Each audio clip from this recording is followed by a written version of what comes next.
ផ្ដើមពីបណ្ដឹងរបស់អតិថិជនក្រុមហ៊ុនបុរីសែមនោរម្យជាប់ចិត្តក្នុងការបន្តប្រើប្រាស់យន្តការអដករហូតដល់វិវាទទាំង36ករណីត្រូវបានសម្រុះសម្រួលផ្សះផ្សាបញ្ចប់ដោយជោគជ័យនៅអដក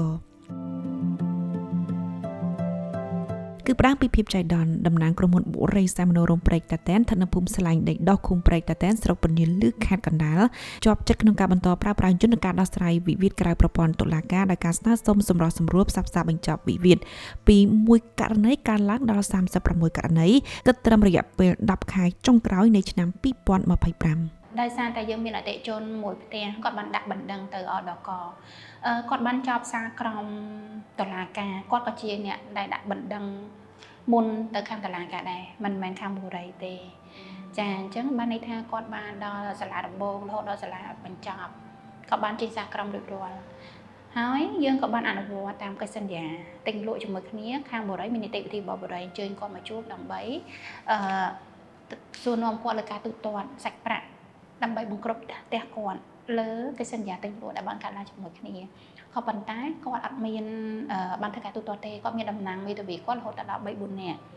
នៅពេលនោះទៀតសោតយើងទៅចែកគ្នាជាមួយគាត់អត់មានបានលទ្ធផលទេហើយបើនិយាយពីខាងបុរីក៏យកដឹងថាគាត់បានដាក់ពាក្យទៅខាងអដកដែរតែនៅពេលថ្ងៃមួយយើងបានទទួលឯកសារអញ្ជើញពីខាងមន្ត្រីទៅយើងដឹងថាមានការអញ្ជើញពីខាងអដកដែរថាអញ្ញាធិបតេយ្យជាតិដោះស្រាយពីក្រៅប្រព័ន្ធតុលាការហើយយើងក៏ដឹងថាតើទីស្ថាប័ននោះគេធ្វើអីដែរដំបូងចុះនៅពេលដែលយើងទៅដល់ជួបគាត់ហើយមានការណែនាំហើយការណែនាំទៀតសោមិនមែនបានន័យថាយើងតទល់គ្នារវាងអតិថិជនជាមួយនឹងបុរីផ្ទាល់ទេ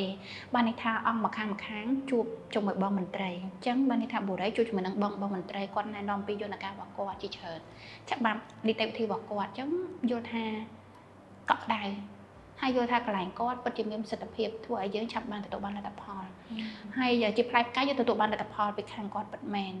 ថ្លែងប្រាប់សារព័ត៌មានព្រះខ័ននៅថ្ងៃទី11ខែមករាលោកហ៊ុនសុកនីមមន្ត្រីសម្រុះសម្រួលដោះស្រាយវិវាទនៃអដកដែលកាន់សំណុំរឿងនេះបានឲ្យដឹងថា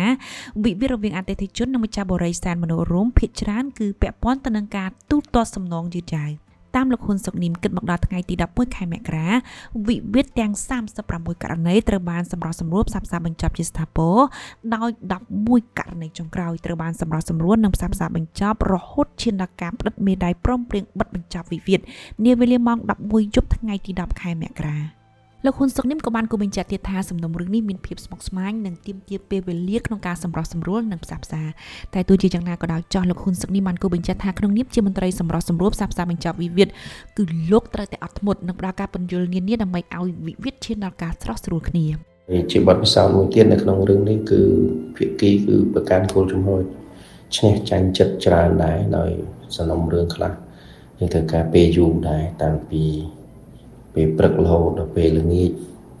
ចុងក្រោយខុសគ្នាតិចតួចតែធ្វើឲ្យភាគីតាមតាំងមែនតើអញ្ចឹងមន្ត្រីត្រូវទាមទារនៅភាពអត់ធ្មត់ខ្លាំងដើម្បីព្យាយាមសម្រួលភាគីឲ្យស្វែងយល់រកចំណុចរួមបានអញ្ចឹងណា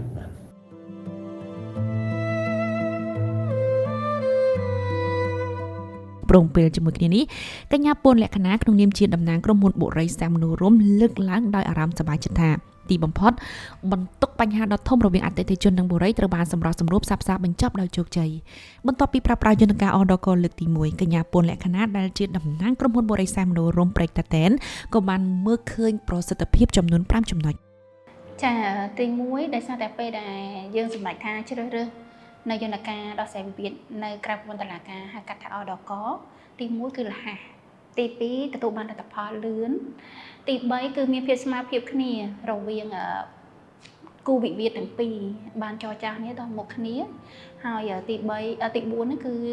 ការផ្ដល់ធ្វើសម្បទានឲ្យគ្នានឹងគ្នាដែលយើងមានការគេថាស្ម័គ្រចិត្ត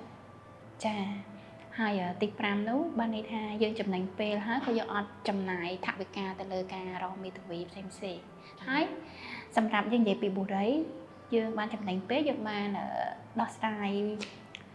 គេថាបញ្ហាផ្សេងរួចរាល់ហើយយើងបានសាច់ប្រាក់មកប្រើប្រាស់ទៀត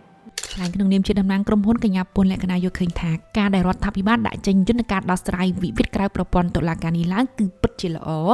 និងសមស្របជាមួយបរិបទសេដ្ឋកិច្ចក្នុងពេលបច្ចុប្បន្ននេះ ចាសម្រាប់ខ្ញុំផ្ទាល់ដំណឹងឲ្យខាងបូរីមនោរម្យខាងខ្ញុំមនោរម្យព្រឹត្តិការណ៍នេះខ្ញុំមានអារម្មណ៍ថាសប្បាយចិត្តហើយក៏ល្អមែនតើនៅពេលដែលរដ្ឋាភិបាលគាត់បានបង្កើតអាជ្ញាធរជាតិដោះស្រាយវិក្រាមពន្ធតុលាការមួយនេះឡើងសម្រាប់ផ្នែកអចលនទ្រព្យ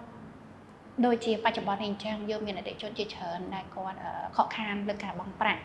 តែនៅពេលដែលយើងមានស្ថាប័នមួយដែលគាត់ជួយដើរតួនាទីសម្រាប់សម្រួលនិងបញ្យល់បន្ថែមទៅលើផ្លូវច្បាប់ទៅដល់គូវិវាទទាំងពីរ